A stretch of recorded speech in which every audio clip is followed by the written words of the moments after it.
everybody. Today there is the sun again. I don't know which day of isolation is today, but anyway, we are all of us cooking because it seems there is nothing better to do. Today we are making a jam pie, not a regular jam pie with the shortbread. It will be a shortbread but with particular flours.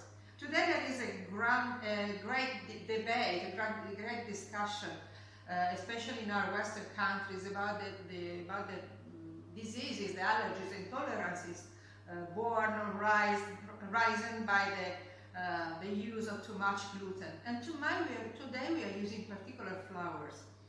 I know that in the States, because most of my friends come from the States, in the States these flours are not that available.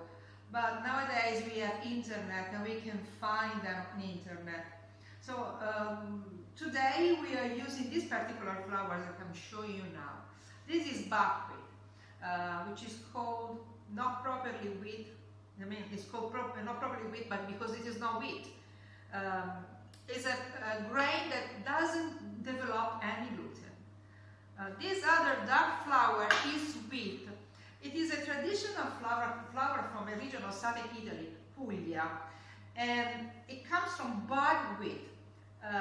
The story says that the tradition of using today, the buckwheat comes from a bad thing done by the big landowners to the peasants. Once the harvest of the wheat was made, they used to burn, they used to give fire to the fields to avoid the peasants to gather what was left over on the field, on the ground.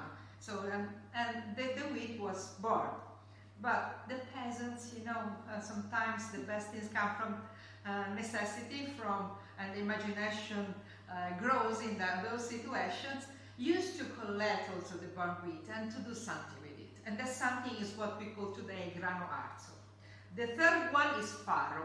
And this in particular is farro monococco, is an old flour that contains also the germ. It was one of the most used grains by the Romans, so I'm talking about 2,000 years ago. And this particular flour has the germ, as I was saying, and you know that in the germ there is an enzyme that prevents the formation of the gluten, for which reason in this pastry there will be not much gluten. Just a little bit from the farro monococco, almost nothing from the grano arzo, where the proteins, the amino acids, the gliadins and the glutenins that form the gluten have been almost completely denaturated, and the buckwheat that naturally doesn't contain any amino acid forming the gluten. And then what are the other ingredients? Extra virgin olive oil, egg yolks, honey, a little baking powder, butter, a pinch of salt. Okay. So for my friends speaking English, just a summary. We will make a shortbread, which is pretty quick and easy to make. You just to manipulate with your fingers the three kinds of flour. We have today buckwheat, burnt wheat, farro monococco, orange blossom honey, extra virgin olive oil, homemade, egg yolks, a teaspoon of baking powder, pinch of salt, and butter.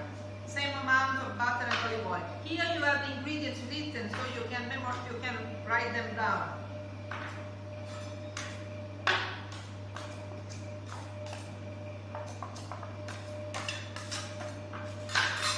Okay, I'm mixing here directly on the table. This beautiful, they have such a smell, such a good scent, a good aroma. Salt. We will not rest this pastry as we usually have to do with the shortbread, for the reason that there is baking yeast, baking powder. Allora, in genere quando si fa una pasta frolla, poi bisogna lasciarla riposare in frigo in modo che la materia grassa, il burro e anche un pochino l'olio si rapprendano di nuovo e dopo la pasta sia più facile da lavorare. Ma oggi abbiamo il lievito, quindi non faremo a riposare questo impasto, perché quando c'è il lievito ha subito una reazione con le uova, con le proteine, quindi non faremo riposare l'impasto. Dobbiamo proprio lavorarlo così, in questa maniera un po' rustica. See, the way to work is pretty rough. I was saying that you don't let it rest in the refrigerator because of the baking powder. The baking powder has a reaction with the proteins immediately, so it makes them froth.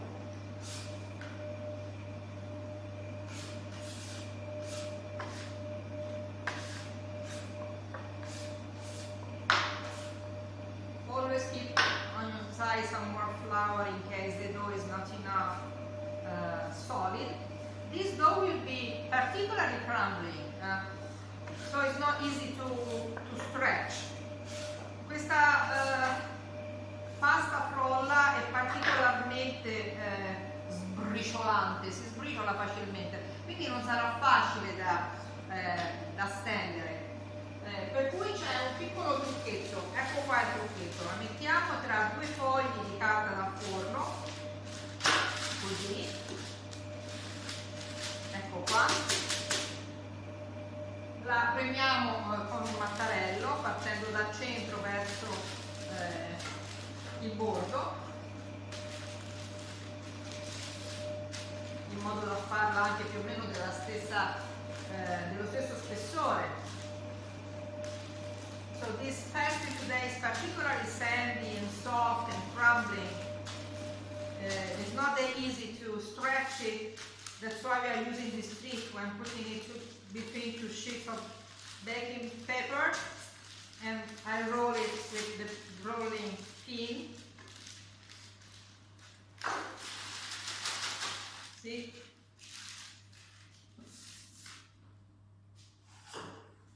Look. Adesso facciamo il disegno di questo tondo, così, non si vede molto bene, cerchiamo di indovinarlo e lo ritaglio.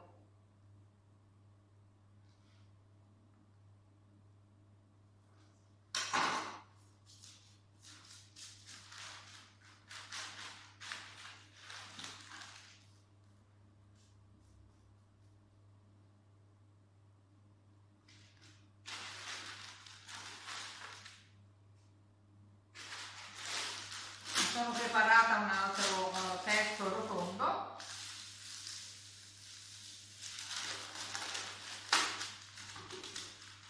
Ci vuole un po' di pazienza adesso.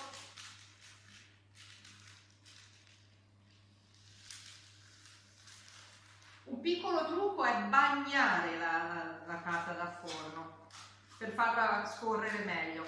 There is a little trick which is to wet your baking paper and then squeeze it so that the dough will not stick, will not be so stubborn.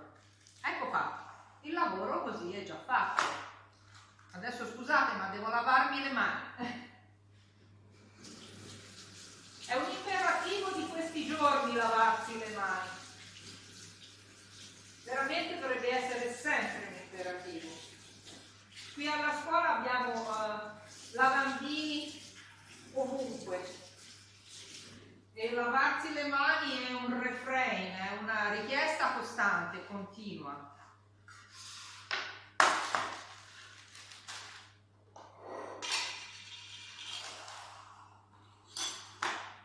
Ecco la nostra marmellata bellissima.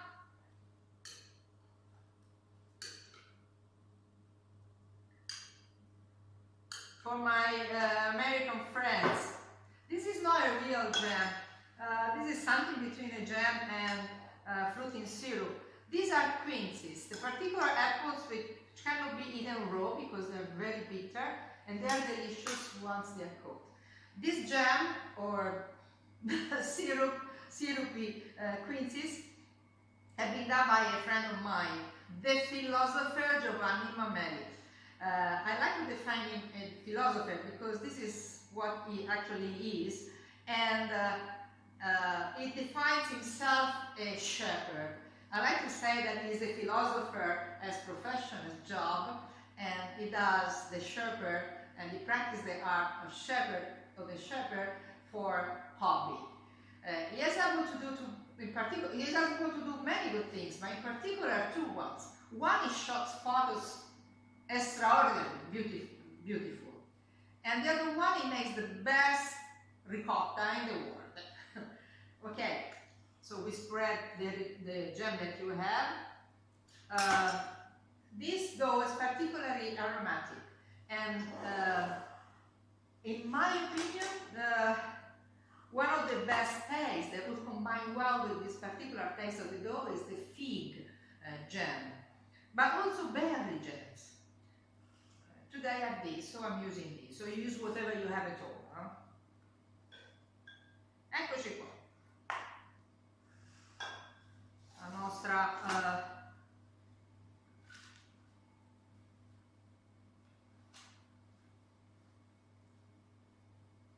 con il pezzettino rimasto facciamo proprio dei rotolini come dei cilindri, come nella classica crostata alla gigliese.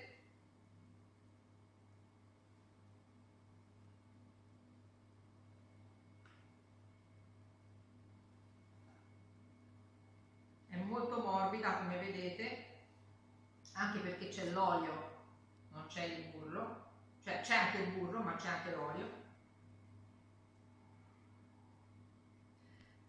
Potrete anche farla usando semplicemente solo burro o solo olio, o usando dello zucchero di canna invece dello zucchero di canna integrale invece del miele.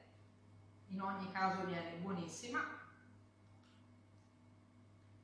Rimarrete sorpresi perché il grano arzo è amaro, e questo amaro con il dolce crea un buonissimo contrasto.